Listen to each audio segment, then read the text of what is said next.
बिस्मिल्लाहिर्रहमानिर्रहीम। अस्सलाम वालेकुम नाज़रीन सामीन। अंगूर का मौसम है तो मैंने सोचा आपसे एक बहुत अच्छी रेसिपी शेयर कर दें। आप कच्चा पक्का जिस तरह का आपको अंगूर मिलता है वो ले लें। जो है ना, आप कम से कम 1.5 किलो लेके उसके दाने अलग कर लें। इसको धो के अच्छी तरह से खुश्क कर लें। इंश्योर करें कि इसके अंदर पानी नहीं होना चाहिए। इसके बाद इसको ब्लेंडर में डाल के अच्छी तरह से ब्लेंड कर लें। ये आप देखें इस तरह से ब्लेंड हो गई, ये बन गया है। जिस तरह हमने कपड़ा लगा लिया एक बाल्टी के ऊपर, उसके ऊपर ये डालते जाएंगे जो हमने ये शेक बनाया था अंगूर का। इसके अंदर और कुछ भी नहीं मिला हुआ, पानी तक भी आपने नहीं डालना। ये मुश्किल से कपड़े से गुजरेगा। ये देखें थोड़ा सा टाइम लगा है, इसके अंदर से ये रस निकल गया। इसके अंदर हम मज़ीद डाल देंगे। साथ में किसी चम्मच से आप हिलाते रहें। एंड पे आप कपड़े को साइड से पकड़ के ऐसे आप इसको दबाएं तो ये देखें ये नुचड़ जाएगा इसके अंदर रस सारा। ये जनाब हमारा रस निकल आया हुआ है। इसको अब हम शिफ्ट करेंगे एक अदद बोतल के अंदर। आप किसी भी नॉर्मल बोतल, प्लास्टिक की बोतल के अंदर इसको शामिल कर लें, क्योंकि ये अभी इसका फेज़ 1 है।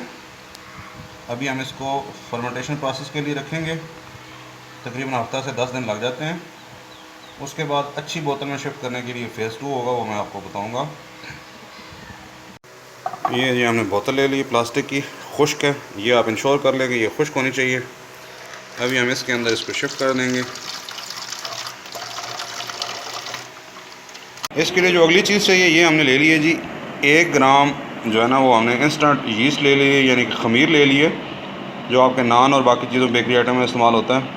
ये आपको ना मैसर हो तो आप अच्छा सिरका अगर आपके पास हो तो आप उसकी भी चम्मच इसके अंदर डाल सकते हैं। इसकी स्केल ये है कि 1 लीटर के लिए 1 ग्राम, और अगर आपके पास ग्राम वाला ऑप्शन ना हो नापने का तो मोटे तौर पे आप यूँ समझ लें कि चने के दाने के बराबर आपने ये इसको बोतल के अंदर शामिल कर देना है। इसको शामिल कर देंगे बोतल के अंदर। ये आप देखें जी ये इंस्टेंट यीस्ट इसके अंदर पहुंच गई है। इसके बाद हम इस बोतल को अच्छी तरह से हिला देंगे और अब इसको हम रख देंगे बाहर धूप के ऊपर।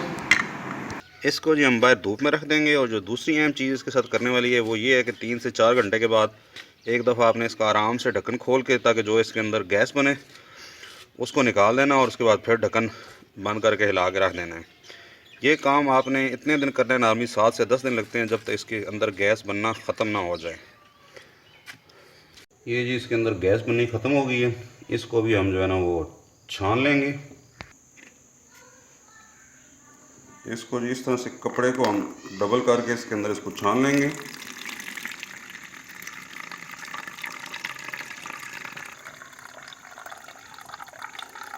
ये ऊपर चूँकि बैठा हुआ था, ये नीचे जो सारा इसके अंदर बारीक फोग रह गया था, जिसके लिए हमने अभी ये सारी एफर्ट की है। इसको हमने इसमें से छान लेना है। साफ़ करके निकाल लिया था। अभी इसको हम डाल देंगे शीशे की बोतल में। और ये हमारा खालस घर का जो है ना वो अल्हम्दुलिल्लाह अंगूरी सिरका है।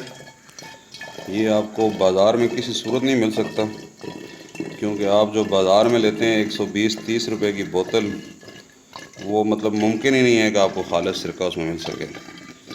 इसको आप एक दफ़ा बनाएं, आपको इसका जायका भी बताएगा कि आप वाकई सिरका इस्तेमाल कर रहे हैं, और उसका जो फ़ायदा नुकसान है वो भी आपको पता चलेगा कि ये हाजमे को बहुत बेहतर कर देता है, आपकी सेहत को अच्छा कर देता है। तो जो सिरके के असल फ़ायदे हैं वो आपको असल सिरके से मिलेंगे। तो इस रेसिपी को ज़रूर ट्राई कीजिए। नेक्स्ट टाइम मिलते हैं किसी नई रेसिपी के साथ। तब तक के लिए अल्लाह हाफ़िज़। अस्सलाम वालेकुम व रहमतुल्लाह।